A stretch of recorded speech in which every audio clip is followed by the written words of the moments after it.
चलिए तो आप सभी लोग जो है कमेंट कर दीजिएगा, सेशन को आगे बढ़ाते हैं। सभी को गुड मॉर्निंग।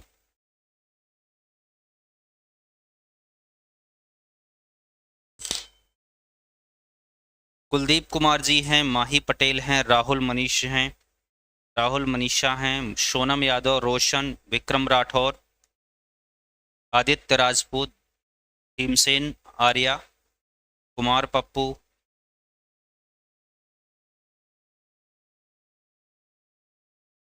बिगन कुमार, जेबा पारवाइन। गुड मॉर्निंग सभी को, गुड मॉर्निंग। तो चलिए शुरुआत करते हैं। जैसे कि हम पहले ही बता दिए थे कि 1 से 5 का आएगा, 6 से 8 का आएगा, और उसके बाद 9 से 10 का आएगा, 11 से 12 का आएगा। इस तरीके से आंसर की जारी की जा रही है, और कल आंसर की 6 से 8 की जारी हो गई है। तो जिसका भी है वो अपना मिलान कर लीजिएगा। और यहाँ पर हम शुरुआत करते हैं आज के सेशन का, और सेशन के सवालों पर आते हैं। तो आज हमारा 30 नंबर का सेशन, 30 जो है 30वां सेशन है आज हमारा। और आप सभी लोगों से बस एक ही निवेदन है, कम से कम अपने मित्रों को शेयर कर दिया करिए। सुबह 7 बजे से जो है हमारी क्लास रहती है, और इस क्लास में आप जो है जीएस के सभी सेक्शन देखेंगे, और उसके बाद बिहार स्पेशल देखेंगे। करंट अफेयर्स का भी सेक्शन यहाँ पर देखने को मिलेगा। तो यानी कि अगर आप एक क्लास कर रहे हैं तो आपको काफ़ी लाभदायी हो जाएगा। चलिए तो शुरुआत करते हैं आज के सेशन का। सेशन के पहले सवालों पर आते हैं। कह रहा है, वैसे तो जो है यहाँ पर देखिए करंट अफेयर्स लिखा, लेकिन है यहाँ पर बिहार स्पेशल। बिहार में सबसे शिक्षित जिला 2011 की जनगणना के अनुसार कौन सा है? बिहार का सबसे शिक्षित जिला जो है 2011 की जनगणना के अनुसार कौन सा है? मुंगेर है, पटना है, रोहतास है, भोजपुर। देखिए, जब तक आप एग्जाम देंगे ना तब तक 2011 की जनगणना ही आपको पढ़नी, क्योंकि 2021 की जनगणना रिपोर्ट 2026 में आने वाली है। तो इसका मतलब यह है कि अभी आपको जो है कोई समस्या का जो है यहाँ पर है ही नहीं। जो पुराना पढ़ेंगे उसको आपको पढ़ना ही पढ़ना है, उसमें कोई संदेह नहीं है। बात समझ में आया ना? तो यहाँ पर देखा जाए पूरे बिहार की साक्षरता कितनी है। बिहार की साक्षरता, अगर आपसे क्वेश्चन पूछा गया कि बिहार की साक्षरता कितनी है, 61.8% है। और सर्वाधिक साक्षरता कहां पर पाई जाती है? रोहतास जिले में सबसे अधिक साक्षरता पाई जाती है, और ये 73.37% जो है यहाँ पर साक्षरता पाई जाती है। 73.37% साक्षरता के साथ रोहतास नंबर 1 स्थान पर है। और इस रोहतास में देखा जाए चावल उत्पादन में नंबर 1 स्थान है, चावल उत्पादन में नंबर 1 स्थान है, गेहूं उत्पादन में नंबर 1 स्थान। लीजिए, ये सिर्फ पढ़ाई में ही नहीं बल्कि खेती में भी नंबर ही है। चावल और गेहूं के उत्पादन में नंबर ही है, ये बात ध्यान में रखेंगे। आपसे क्वेश्चन पूछा गया, ये तो अधिकतम हो गया। अगर आपसे क्वेश्चन पूछा गया कि बताइए न्यूनतम साक्षरता वाला जिला कौन सा है, बिहार का न्यूनतम साक्षरता वाला जिला, न्यूनतम साक्षरता वाला जिला, साक्षरता वाला जिला कौन सा है? तो बिहार में न्यूनतम साक्षरता वाला जिला है पूर्णिया। अब बताइएगा, पूर्णिया न्यूनतम साक्षरता वाला जिला है। आपसे क्वेश्चन पूछा जा सकता है कितना है यहाँ पर? 51.08% यहाँ पर सबसे न्यूनतम साक्षरता पाई जाती है। सबसे न्यूनतम साक्षरता पाई जाती है यहाँ पर पूर्णिया, सबसे अधिकतम रोहतास में।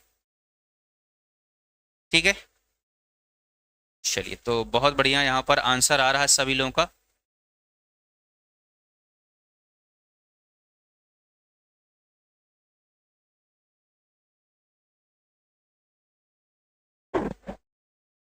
चलिए क्वेश्चन संख्या नंबर 2 आते हैं। कह रहा the making of Bihar and Bihari's, the making of Bihar and Bihari's colonialism, politics and culture in modern India 1870 से 1912। नामक पुस्तक के लेखक कौन है? अरविंद एन दास हैं, के दत्त हैं, नरेंद्र झा हैं, विनीता दामोदरन है। यहाँ पर दामोदरन है, ठीक है। तो अब यहाँ पर बात कर लेते हैं the making of Bihar and Bihari's. इस पुस्तक का जो है प्रकाशन वर्ष 2012 में हुआ है। यह पुस्तक कब प्रकाशित हुआ है? यह पुस्तक जो है 2012 में प्रकाशित हुआ है। 2012 में यह पुस्तक जो है प्रकाशित होता है और यह किसने लिखा है? नरेंद्र झा ने लिखा है। नरेंद्र झा ने लिखा है। बिहार की राजनीति, इतिहास, कला, संस्कृति पर आधारित है।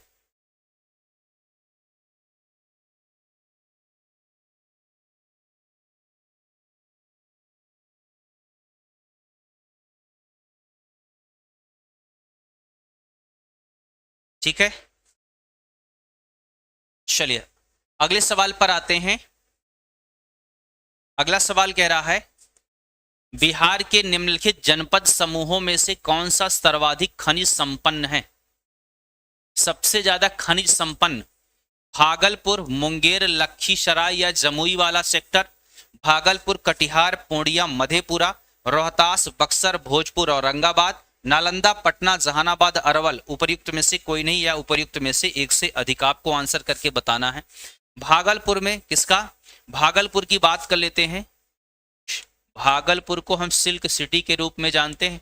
यहां पर शीशा, भागलपुर में किसका भंडार पाया जाता है? शीशा और कांच का पत्थर।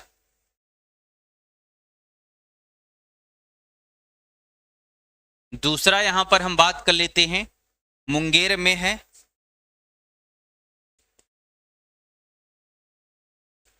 मैग्नीज,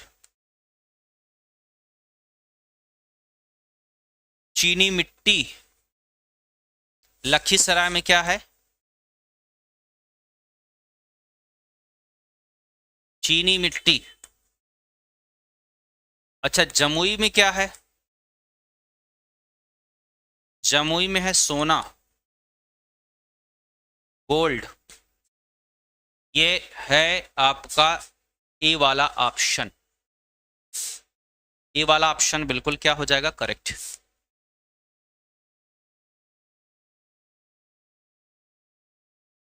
हाँ, भागलपुर को सिल्क सिटी के नाम से जानते हैं।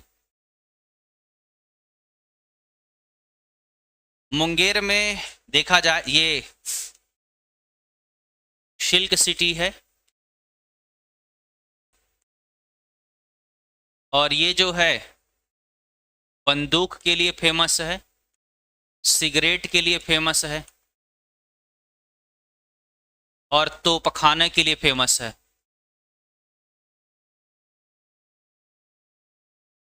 चलिए आगे बढ़ते हैं। क्वेश्चन संख्या नंबर 4 कह रहा है कि क्षेत्रफल की दृष्टि से सबसे छोटा प्रशासनिक संभाग कौन सा है? क्षेत्रफल की दृष्टि से हो या जिला की दृष्टिकोण से हो, सबसे छोटा प्रभाग वही है जो सबसे छोटा जिले से संबंधित है। तो यहां पर बात कर लेते हैं कोसी की। कोसी जो है 5899 वर्ग किलोमीटर का है। 5899 वर्ग किलोमीटर के क्षेत्र में विस्तृत है कोसी का जो है संभाग। भागलपुर की बात कर लेते हैं तो 5589 वर्ग किलोमीटर के साथ में भागलपुर सबसे छोटा संभाग के रूप में जाना जाता है। सारण में 3 जिले आते हैं लेकिन 6893 वर्ग किलोमीटर है।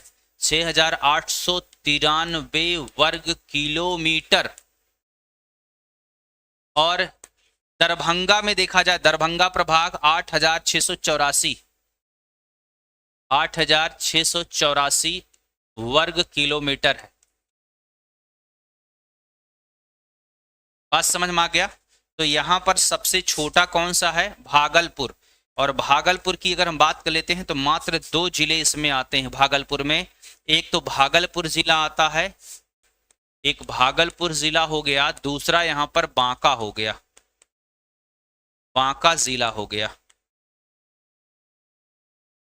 ठीक है, तो सबसे छोटा जिले के अनुसार भी वही है और वैसे भी है। यहां पर सी वाला ऑप्शन क्या हो जाएगा? करेक्ट। तो चलिए यहाँ पर थोड़ा से देख लेते हैं, आखिर प्रमंडल के बारे में देख लेते हैं। प्रमंडल के बारे में यहाँ पर देख लेते हैं। ये है यहाँ पर है भागलपुर। भागलपुर प्रमंडल यहाँ पर ये पाया जा रहा है। भागलपुर प्रमंडल में देखा जाए कौन कौन से जिले हैं, ये भागलपुर प्रमंडल में है बांका और भागलपुर। दूसरा यहाँ पर देखा जाए जो कटिहार है, कटिहार, किशनगंज, अररिया और पूर्णिया, यहाँ पर जो है 4 सेक्टर पाया जा रहा है। ये जो है पूर्णिया प्रभाग है और पूर्णिया सबसे कम जो है प्रमंडल, भले है सबसे कम वहां पर पाया जा रहा है। दूसरा यहाँ पर देख सकते हैं, इसके बाद यहाँ पर देख सकते हैं आपका खगड़िया है, बेगूसराय है और उसके बाद मुंगेर है, लखीसराय है, शेखपुरा है, जमुई है। ये नीले कलर का जो दिख रहा है ना, ये पूरा का पूरा सेक्टर यहाँ पर ये आपका मुंगेर प्रमंडल है। कौन सा प्रमंडल है ये है मुंगेर प्रमंडल है। इसका पीडीएफ आपको मिल जाएगा। मुंगेर प्रमंडल आपको समझ में आ गया। इसके बाद यहाँ पर देखने को मिल रहा है आपको कौन सा, यहाँ पर आपको दिख रहा है नवादा है, नवादा के बाद जहानाबाद, जहानाबाद अरवल, अरवल के बाद औरंगाबाद, औरंगाबाद जो है यहाँ पर गया। ये सारे सेक्टर जो हैं किससे कौन से प्रमंडल में है, ये मगध प्रमंडल में आता है आपका। कौन सा प्रमंडल हो गया, मगध प्रमंडल यहाँ पर है ये। इसके बाद जो है यहाँ पर जो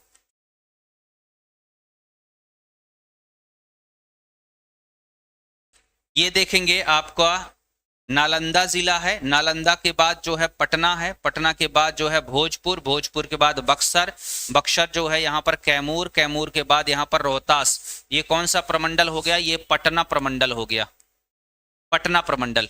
इसके बगल में यहाँ पर देखेंगे आपको मिलेगा शारण, शारण है, शिवान है, गोपालगंज है। ये कौन सा प्रमंडल हो गया, ये आपका प्रमंडल हो गया शारण प्रमंडल हो गया, सारण प्रमंडल हो गया।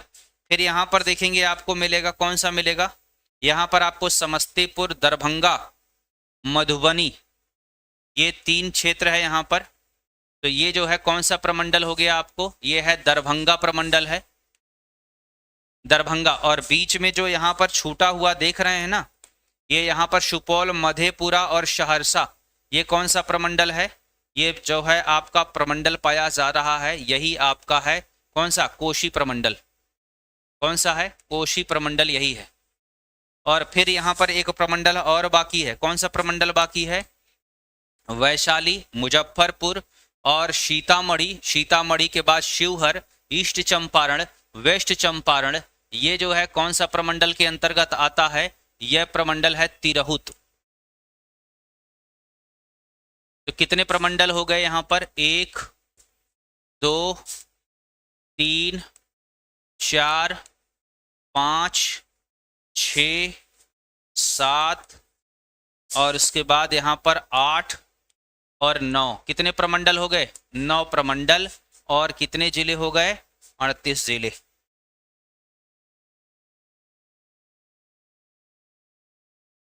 ठीक है, चलिए आगे बढ़ते हैं। क्वेश्चन संख्या नंबर आता है यहाँ पर 5 नंबर, कह रहा है कि निम्नलिखित जनपद समूहों में, निम्नलिखित जनपद समूहों में से कौन सा बिहार के भूकंप का सर्वाधिक तीव्रता वाला है। सबसे तीव्रता वाला भूकंप का जो क्षेत्र है वह कौन सा है, वह बॉर्डर है नेपाल वाला, नेपाल के बॉर्डर वाला है, ये बात ध्यान में रखेंगे।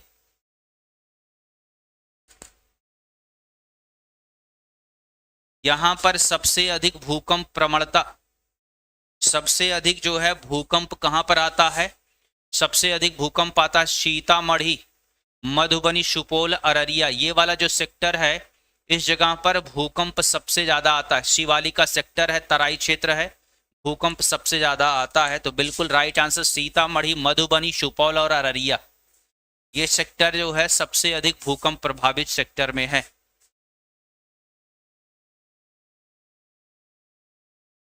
अगले सवाल पर चलेंगे। क्वेश्चन संख्या नंबर आते हैं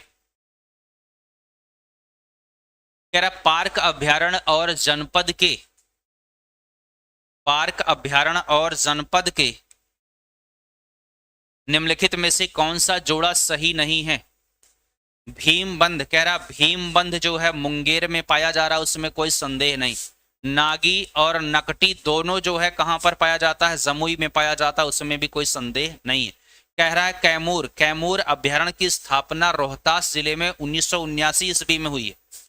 कहां पर हुई है ये जो है कैमूर जो है रोहतास जिले में है, रोहतास जिले में है, वर्ष 1979 ईस्वी में। कब होती है, 1979। बाकी राजगीर जो है कहां पर, नालंदा, बिल्कुल करेक्ट आंसर है यहां पर। चलिए अगले सवाल पर आते हैं। कह रहा बिहार के किस नगर को मीर कासिम ने मुर्शिदाबाद के बाद स्थान पर राजधानी बनाया था। पटना, दरभंगा, सासाराम, मुंगेर। तो किसको, यहां पर शेर शाह सूरी था, यह बात ध्यान में रखेंगे। पाटलिपुत्र जो है शेर शाह सूरी 1541, ठीक है 1541। और यहां पर देखा जाए, यहां पर उसका शेर शाह सूरी का जो है मकबरा, शेर शाह सूरी का मकबरा है, मकबरा है ये कहां पर, सासाराम रोहतास जिला है। मुंगेर, जी हाँ बिल्कुल यहां पर Munger is the correct answer है।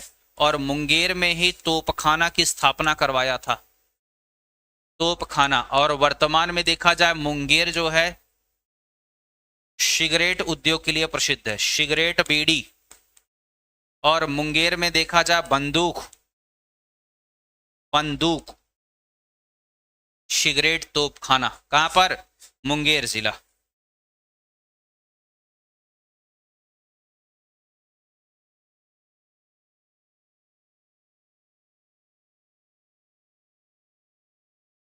चलिए अगले सवाल पर चलेंगे। क्वेश्चन संख्या नंबर 8 पर आते हैं। विद्युत धारा किसकी इकाई है। लीजिए बहुत बढ़िया क्वेश्चन है, साइंस का आ गया। कूलाम, वोल्ट, वाट या एम्पियर। विद्युत धारा किसकी इकाई है, फटाफट कमेंट करके आप बताइएगा।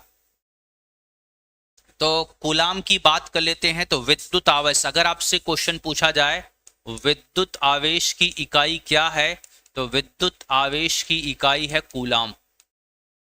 बात समझ में आया किसकी है।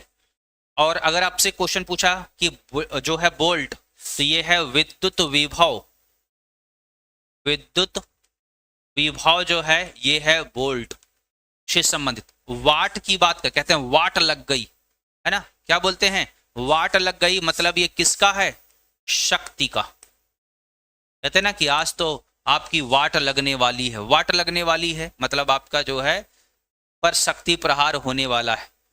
तो यहां पर विद्युत धारा किसका है, एम्पियर का, एम्पियर। क्लियर है यहां पर। और अगर देखिए कुछ और है, जैसे विद्युत प्रतिरोध की बात कर लेते हैं। विद्युत प्रतिरोध ये ओम,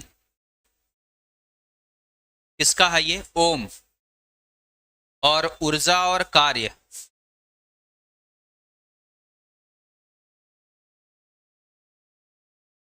जूल।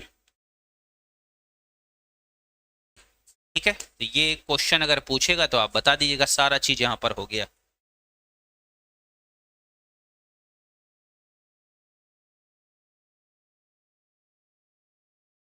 अगले सवाल पर आते हैं। कह रहा है कि अति सूक्ष्म वस्तुओं को देखने के लिए, तो कुछ ही सूक्ष्म वस्तुओं को, सूक्ष्म चीजों को देखने के लिए हम चश्मे का प्रयोग कर लेते हैं। देखिए हमको कुछ दिखाई नहीं देता, बड़े बड़े दिख रहा है।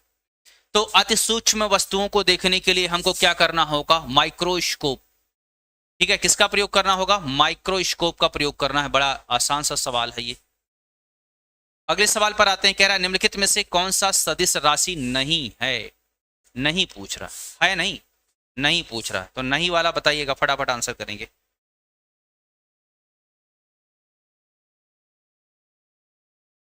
तो अब प्रश्न ये उठता है कि सदिश राशि किसे कहते हैं और अदिश राशि किसे कहते हैं।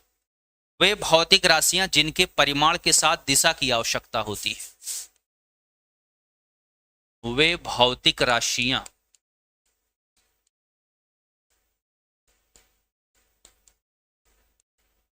जिनके परिमाण के साथ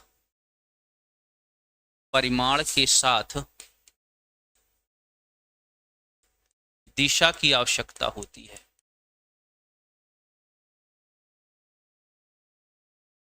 दिशा की आवश्यकता होती है, वह क्या कहलाती है? वह सदिश राशि कहलाती है। सदिश राशि कहलाती। अब आपसे क्वेश्चन पूछा जा सकता है कि सदिश राशि कौन कौन सी होती है, जैसे वेग है, विस्थापन है और त्वरण है, बल आघूर्ण है, बल आघूर्ण हो गया। इसके अलावा चाल प्रवणता हो गई, चाल प्रवणता, ताप प्रवणता, रेखीय संवेग हो गया, रेखीय संवेग हो गया। तो ये जो है ये सब क्या है? सदिश राशियां होती हैं। और जिसमें केवल परिमाण की आवश्यकता होती है, दिशा की नहीं। जिसमें केवल परिमाण की आवश्यकता होती है, केवल परिमाण की आवश्यकता होती है,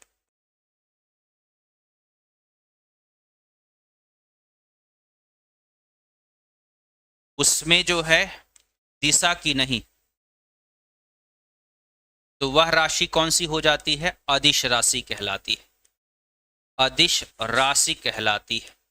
तो अब प्रश्न ये उठता है कि ये अदिश राशि में कौन कौन सी राशियां अदिश राशि होती हैं?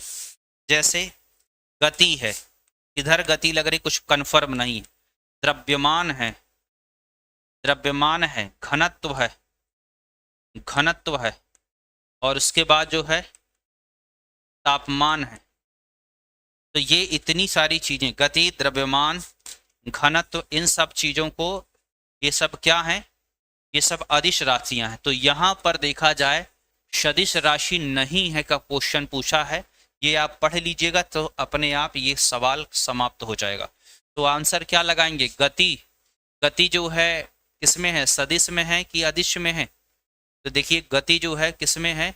वेग जो है इसमें है, उसके बाद बल आघूर्ण इसमें है, विस्थापन इसमें है। तो इसमें ऑप्शन कौन सा चेक सिलेक्ट करेंगे? गति।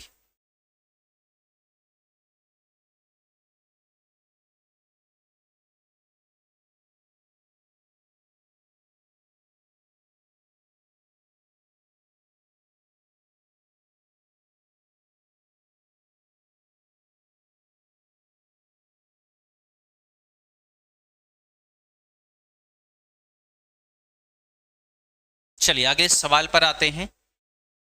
अगला सवाल कह रहा है यहां पर प्रकाश वर्ष मात्रक है। किसका मात्रक है? प्रकाश वर्ष।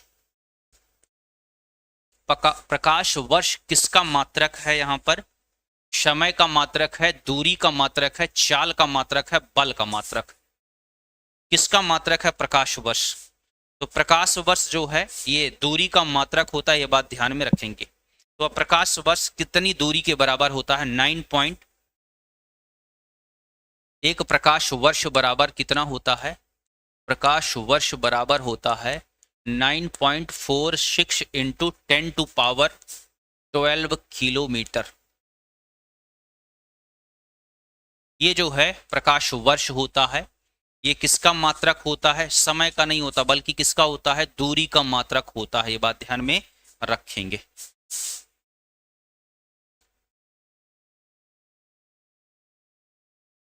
बात समझ में आया? तो अब प्रश्न ये उठता है कि प्रकाश वर्ष कहते किसे हैं? वह दूरी जो प्रकाश द्वारा एक वर्ष में तय की जाती है। वह दूरी जो प्रकाश द्वारा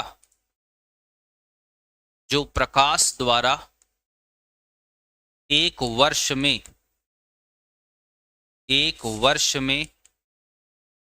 तय की जाती है, तय की जाती है प्रकाश वर्ष कहलाता है। बात समझ में आया? तो अब जो है प्रकाश की चाल कितनी होती है, अगर आपसे क्वेश्चन पूछा गया दूरी तय करने के लिए, प्रकाश की चाल होती है 3,00,000 किलोमीटर, 3,00,000 किलोमीटर प्रति सेकंड। समझ में आया ना? 3,00,000 किलोमीटर प्रति सेकंड की चाल से मतलब एक सेकंड में 3,00,000 किलोमीटर प्रकाश चलता है, और ऐसे 365 सही 1/4 दिन तक चलता है। तो उसको योग कर लेंगे तो यही आएगा 9.46 इंटू 10⁻12।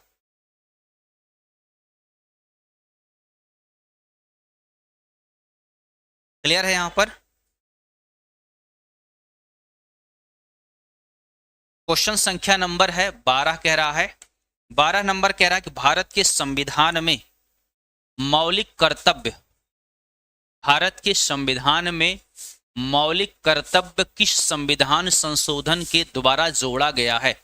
32वें संविधान संशोधन अधिनियम, 42वें संविधान संशोधन अधिनियम, 15वें संविधान संशोधन अधिनियम, 46वें संविधान संशोधन अधिनियम। किस अधिनियम के माध्यम से ये मौलिक कर्तव्य जोड़ा जाता है? बात समझ में आया? तो मौलिक कर्तव्य की अगर हम बात कर लेते हैं तो यह सरदार स्वर्ण सिंह समिति की सिफारिश पर जोड़ा जाता है। तो अगर आपसे क्वेश्चन पूछा जाए ये मौलिक कर्तव्य जो है, मौलिक कर्तव्य है ये भाग 4 का है, 4 का अनुच्छेद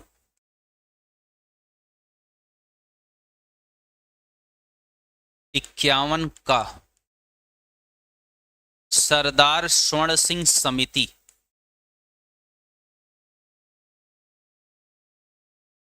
सरदार स्वर्ण सिंह समिति की सिफारिश, सिफारिश। और अगर आपसे क्वेश्चन पूछा गया स्रोत क्या है, इसका स्रोत था पूर्व सोवियत संघ, पूर्व सोवियत संघ। वर्तमान समय का क्या है? वर्तमान समय में रूस, वर्तमान रूस इसका स्रोत था यहां पर। और कितने 10 मौलिक कर्तव्य जोड़े गए थे, 10 मौलिक कर्तव्य जोड़े गए थे यहां पर, ये बात ध्यान में रखेंगे। तो ये जो है किसमें बात कर रहे हैं? 42वां संविधान संशोधन अधिनियम 1976। अगर आपसे क्वेश्चन पूछा गया कि वर्तमान समय में कितने मौलिक कर्तव्य हैं, तो वर्तमान में 86वां संविधान संशोधन अधिनियम 2002 द्वारा 2002 द्वारा 11वां कर्तव्य जोड़ा गया, 11वां कर्तव्य जोड़ा गया। बात समझ में? कितने नंबर का कर्तव्य जोड़ा गया? 11वें नंबर का कर्तव्य जोड़ा गया। यह स्थिति है यहां पर। और इसको जो है, इसको हम कहते हैं लघु संविधान। इतना संशोधन हुआ था इसीलिए 42वां संविधान संशोधन को लघु संविधान के नाम से जाना जाता है।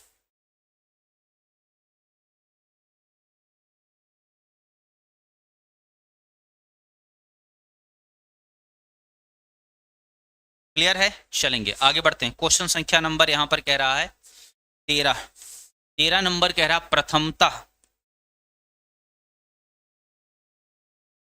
प्रथमतः आपात स्थिति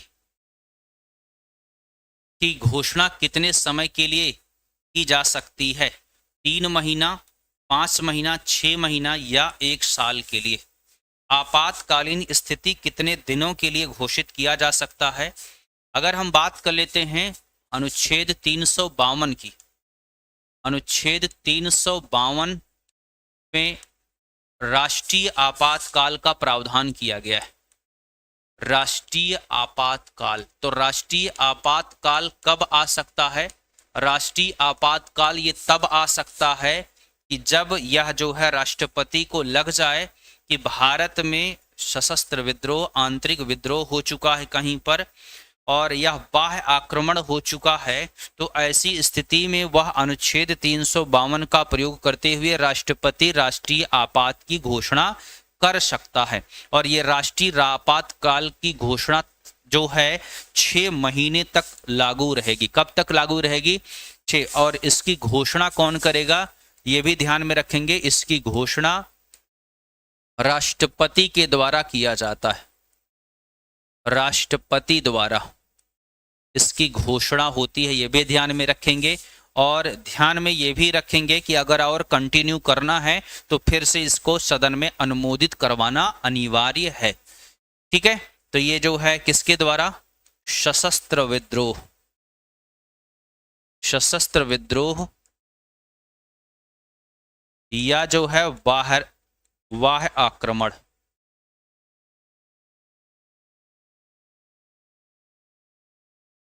सशस्त्र विद्रोह या बाह्य आक्रमण के द्वारा इसको किया जा सकता है। क्वेश्चन संख्या नंबर आते हैं यहां पर 14 नंबर कह रहा है अंतरराष्ट्रीय न्यायालय कहां पर स्थित है? तो अंतरराष्ट्रीय न्यायालय कहां पर स्थित है आप कमेंट करके बताइएगा।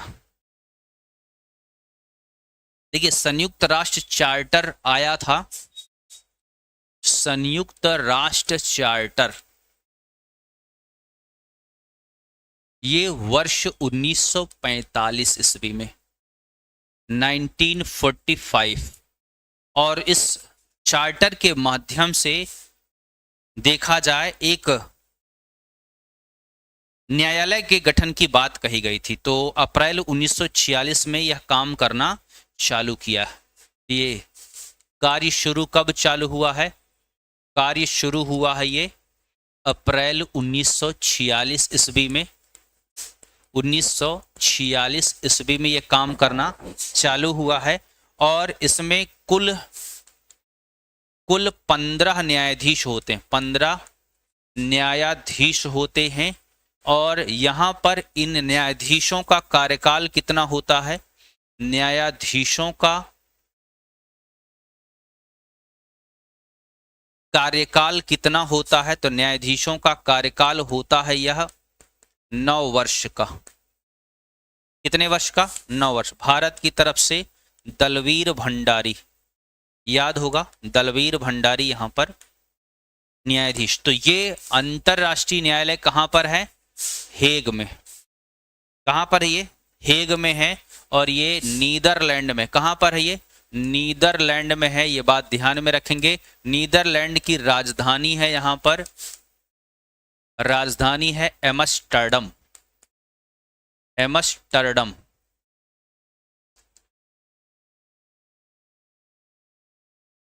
ठीक है, तो नीदरलैंड का एक बंदरगाह है रॉटरडम, जो है ये यूरोप का सबसे व्यस्ततम बंदरगाह। रोम की बात कर लेते हैं। रोम में पाया जाता है, किसका मुख्यालय है? FAO का मुख्यालय है। और यहां पर UNO का हेडक्वार्टर कहां पर है? न्यूयॉर्क में है। ठीक है, तो जिनेवा में किसका मुख्यालय है? कमेंट करके आप बताइएगा।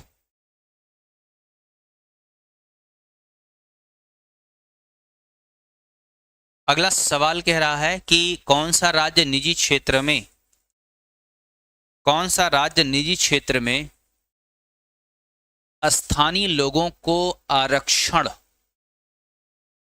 नहीं प्रदान करता है? आंध्र प्रदेश है, बिहार है, हरियाणा है, झारखंड है।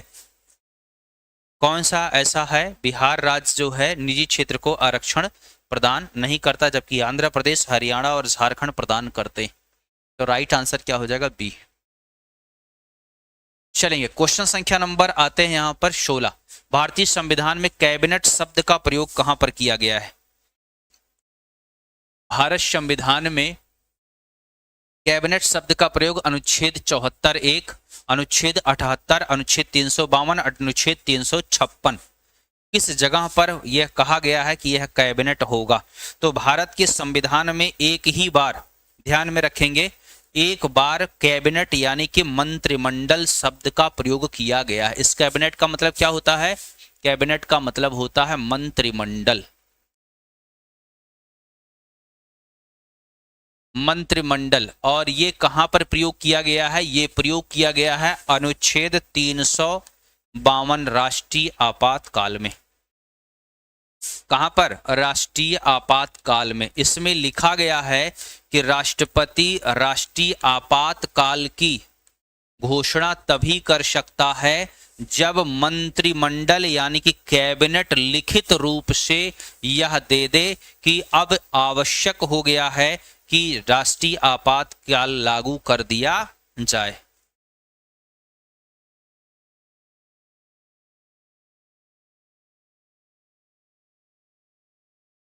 क्लियर है? चलिए अगले सवाल पर आते हैं। कह रहा है निम्नलिखित में से किस संविधान संशोधन अधिनियम द्वारा, किस संविधान संशोधन अधिनियम के द्वारा मंत्रिपरिषद की संख्या लोकसभा में 15% की सीमा तक निर्धारित की गई है? मतलब जितना लोकसभा है, लोकसभा की संख्या का 15% से ज्यादा जो है नहीं होगा। ये 91वां संविधान संशोधन अधिनियम 2003 के माध्यम से किया गया है। 91वें संविधान संशोधन में यह कहा गया है कि लोकसभा या विधान परिषद में जो है 15% से अधिक नहीं होगा।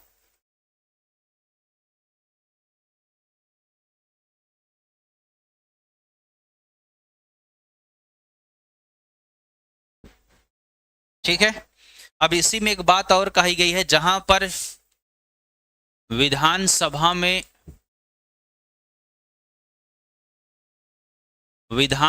में 40 संख्या से कम, वहां जो है 12 होंगे।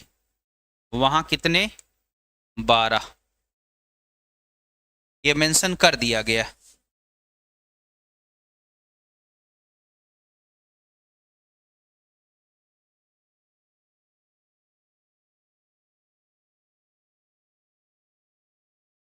अगला सवाल है, कह रहा है कि 73वां संविधान संशोधन अधिनियम, 73वां संविधान संशोधन अधिनियम कानून की वैधानिक शुरुआत किस संविधान संशोधन बिल से हुई थी? 61वां, 62वां, 63वां या 64वां?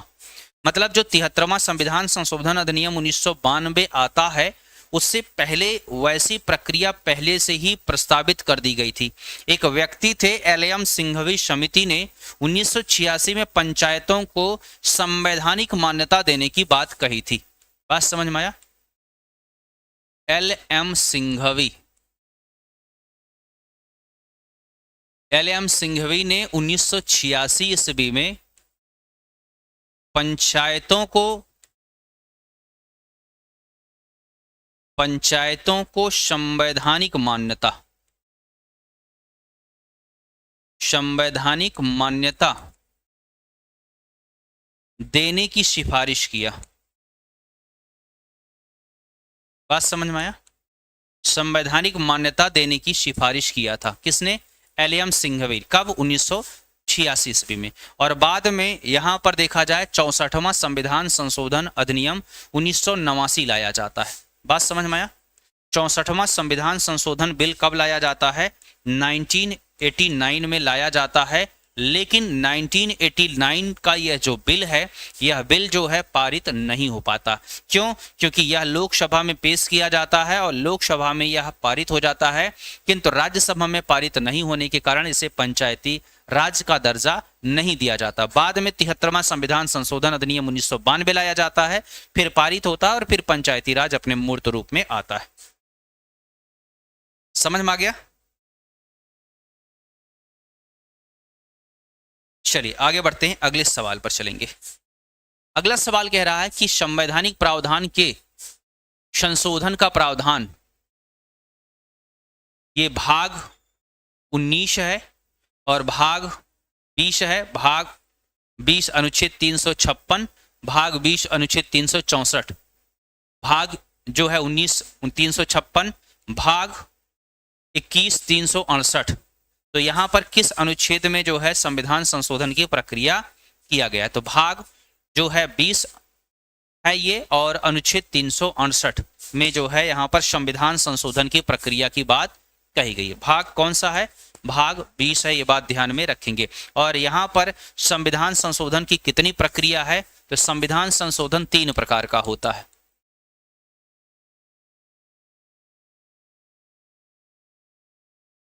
संविधान संशोधन कितने प्रकार का है, 3 प्रकार का। नंबर 1 है साधारण विधेयक, यानी कि साधारण बहुमत यहां पर चाहिए। साधारण बहुमत का मतलब हो गया कि आधे से एक अधिक। विशेष बहुमत, विशेष बहुमत का मतलब हो गया 2/3। और उसके बाद तीसरे नंबर पर है विशेष बहुमत, विशेष बहुमत प्लस आधे से अधिक राज्य का अनुसमर्थन।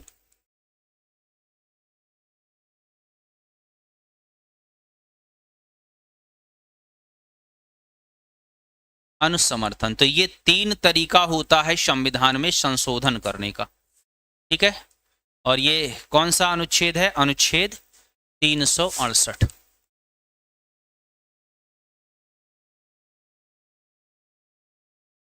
क्वेश्चन संख्या नंबर आते हैं यहां पर 20 कह रहा है। 20 नंबर क्या कह रहा है, निम्नलिखित में से कौन सा गोलमेज सम्मेलन 1932 में हुआ था। कौन सा गोलमेज सम्मेलन 1932 में हुआ था, पहला, दूसरा, तीसरा। पहला हुआ 1900, कब हुआ था, 19 में हुआ, 30 में हुआ, 31 में हुआ, तो यहां पर 1930। दूसरा देखा जाए 1931, तीसरा कब हुआ, 1932। तो 3 गोलमेज सम्मेलन हुआ ही था, चौथे की बात ही नहीं है, ठीक है। प्रथम गोलमेज सम्मेलन 12 नवंबर 1930 से 19 जनवरी 1931 तक। 12 नवंबर 1930 को चालू हुआ है। 12 नवंबर 1930 से चालू हुआ है 19 जनवरी 1931 तक। उसके बाद दूसरा जो है चालू होता है 7 सितंबर से 1 दिसंबर। 7 सितंबर 1931 से 1 दिसंबर 1931 तक। उसके बाद जो है 17 नवंबर 1932 से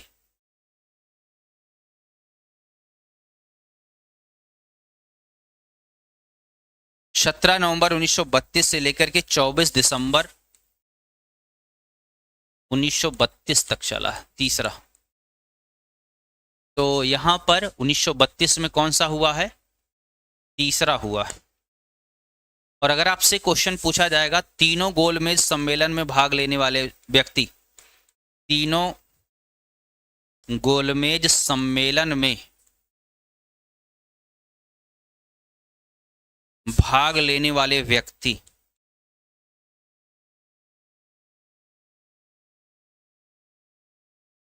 तीनों गोलमेज सम्मेलन में भाग लेने वाले व्यक्ति हैं डॉक्टर भीमराव अंबेडकर। भीमराव अंबेडकर, ठीक है, समझ में आया ना। ये तीनों गोलमेज सम्मेलन में भाग लिए।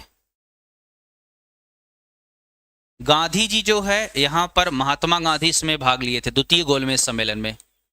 महात्मा गांधी जो है कांग्रेस पार्टी का नेतृत्व किया था, वह द्वितीय गोलमेज सम्मेलन में भाग लिए थे। चलेंगे क्वेश्चन संख्या नंबर आते हैं। चलिए क्वेश्चन संख्या नंबर आते हैं यहां पर 21 नंबर कह रहा है सीमांत गांधी, सीमांत गांधी के नाम से जाना जाता है मोहम्मद अली जिन्ना, शौकत अली, अबुल कलाम आजाद, अब्दुल गफ्फार खान। अब्दुल गफ्फार खान को सीमांत गांधी के नाम से जाना जाता है और इन्होंने चालू किया था खुदाई खिदमतगार।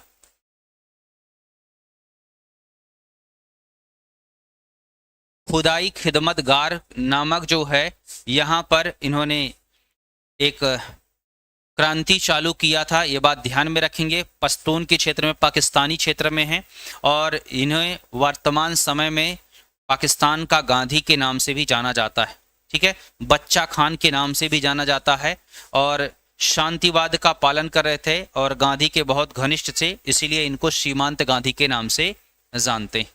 और भारत के विभाजन पर सबसे अधिक विरोध अब्दुल गफ्फार खान ने किया था। अगले सवाल पर आते हैं। कह रहा गांधी जी के नमक सत्याग्रह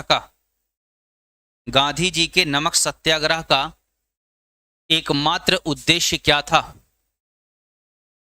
गांधी जी के नमक सत्याग्रह का एकमात्र उद्देश्य नमक कानून को निरस्त करना, सरकार की सत्ता की कटौती करना, आम लोगों के लिए आर्थिक राहत देना, भारत के लिए पूर्ण स्वराज्य की प्राप्ति करना।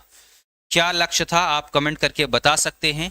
तो यहाँ पर देखा जाए सविनय अवज्ञा आंदोलन का जो प्रस्ताव है दिसंबर 1929 ईस्वी में ही पारित कर दिया जाता है। लाहौर का जो कांग्रेस का अधिवेशन होता है उसी में जो है यहाँ पर पारित कर दिया जाता है। और इसी में जो है ये लाहौर अधिवेशन, याद है आपको, लाहौर अधिवेशन होता है 1929, उसमें पंडित जवाहरलाल नेहरू इसके अध्यक्ष रहते हैं। उसी में भारत के लिए पूर्ण स्वराज्य का जो है प्रस्ताव पारित कर दिया जाता है। और 26 जनवरी 1930 ईस्वी को प्रथम स्वतंत्रता दिवस मनाने की बात कही गई थी। और बाद में देखा जाए तो 12 मार्च 1930 ईस्वी को महात्मा गांधी ने सविनय अवज्ञा आंदोलन की शुरुआत दांडी मार्च के नाम से किया था, जो 6 अप्रैल को उन्होंने नमक कानून का उल्लंघन किया था। नमक कानून को निरस्त करना ये था और आम लोगों के लिए आर्थिक राहत देना ये लक्ष्य था। तो यहाँ पर राइट आंसर हो जाएगा उपर्युक्त में से एक से अधिक इज द करेक्ट आंसर हो जाएगा।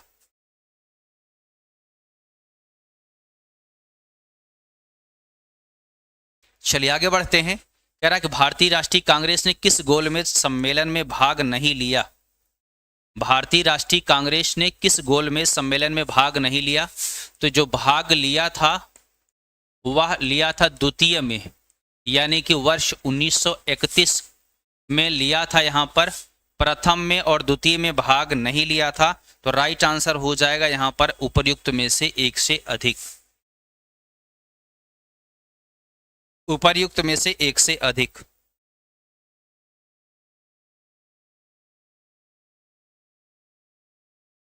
अगला सवाल यहाँ पर है, भागलपुर में नमक सत्याग्रह का नेतृत्व किसने किया था? तो भागलपुर में नमक सत्याग्रह का नेतृत्व श्री कृष्ण सिंह, महादेवलाल सर्राफ, कुमार मिश्रा, सत्यनारायण। यहाँ पर महादेव लाल सर्राफ ने जो है क्या किया था? भागलपुर में नमक सत्याग्रह का नेतृत्व किया था और 1930 ईस्वी में यह नमक सत्याग्रह हुआ था।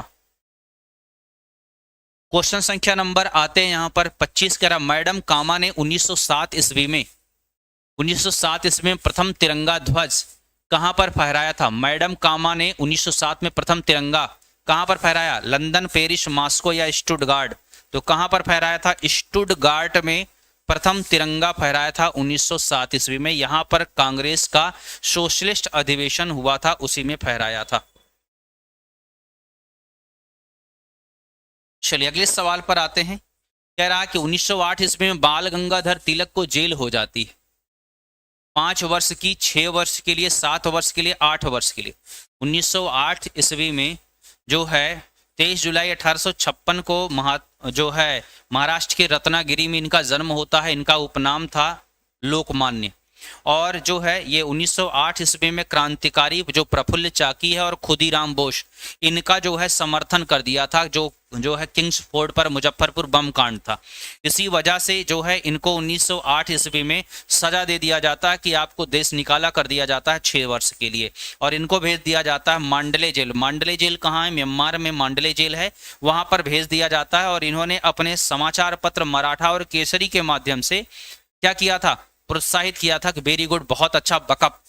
ठीक है, तो कितने वर्ष के लिए जेल जाते हैं ये? 6 वर्ष के लिए जेल जाते हैं ये। और बाद में जो है इनको कांग्रेस पार्टी में वापसी कब होती है? 1916 के लखनऊ अधिवेशन में होता है। और बाल गंगाधर तिलक को जो है वैलेंटाइन चिरोल ने क्या कहा था? अशांति का जनक या अशांति का पिता, और इन्हें भारतीय हिंदू राष्ट्रवाद का पिता भी मानते हैं। 6 साल का जेल हुआ था और इसी जेल की वजह यहाँ पर लिखा था गीता रहस्य, गीता रहस्य यहीं पर लिखा था, ये बात ध्यान में रखेंगे। और बाल गंगाधर तिलक जो है कौन से जेल में जाते हैं? मांडले जेल जाते हैं, मांडले जेल जाते हैं। और मांडले जेल कहां पर है? ये म्यांमार भेजा जाता है। तो आज का सेशन बस इतना ही। कैसा लगा आपका सेशन कमेंट करके ज़रूर बताइएगा, और अगर पसंद आया है तो एक लाइक तो बनता ही।